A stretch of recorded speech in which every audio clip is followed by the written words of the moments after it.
Il y a 8 styles de comportement ou d'attitude parentale vraiment toxiques pour un enfant. Et aujourd'hui, je te parle des parents qui utilisent la violence verbale.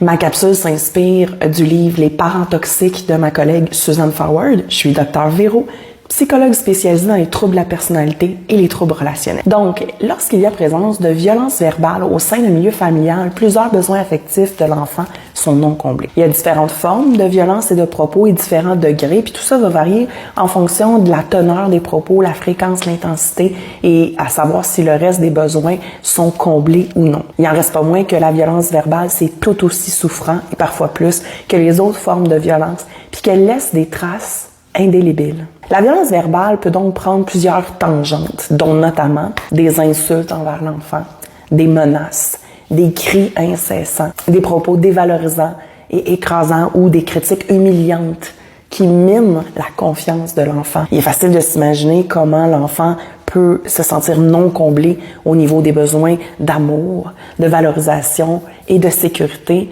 dans un environnement à haute teneur violente. Un enfant pris dans un tel environnement familial se sent souvent seul et isolé. À travers les années, les systèmes judiciaires se sont peaufinés pour mieux identifier et adresser des punitions justes pour les parents qui font usage de violences physiques ou sexuelles. Mais il est pratiquement impossible, en tout cas c'est très difficile de prouver et d'aider concrètement un enfant qui vit dans un tel environnement, sauf si celui-ci est capable, décide de parler puis d'aller chercher de l'aide. Ce qui, par définition, est souvent littéralement impossible pour lui. Il est tellement intimidé et écrasé par là ou les personnes qui devraient le protéger, mais qui font usage de telle violence que ça lui est impossible. Parfois, le plus difficile à vivre, c'est l'invalidation. En effet, si l'enfant vit une violence comme ça, ou quelqu'un qui en est témoin en parle aux parents concernés, le parent va nier, va dire que c'est juste pour rigoler, que l'enfant n'a pas le sens de l'humour. Il va chercher toutes sortes de justifications pour expliquer et donc invalider le sentiment de l'enfant. Les attaques incessantes vécues par un enfant, que ce soit en offense à sa personnalité, ses performances, son caractère, son image physique ou carrément juste son existence tout entière, laissent des marques profondes sur l'image de soi, l'estime personnelle, la personne et bien souvent pour toute sa vie. Parfois, les parents violents verbalement sont encore présents dans la vie de leur enfant une fois adulte. Et souvent, la violence verbale continue, mais cette fois-ci de manière un peu plus déguisée. Par exemple, le parent va donner des conseils qui impliquent une grande dévalorisation pour la personne, mais cachés sous le couvert de « c'est pour ton bien ».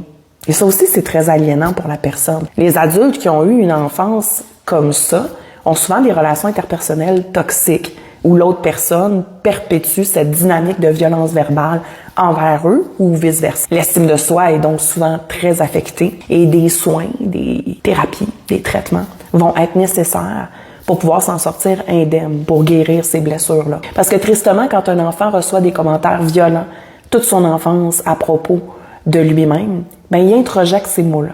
Et sa partie critique va être basée sur ça, puis il va continuer longtemps à se parler comme ça lui-même.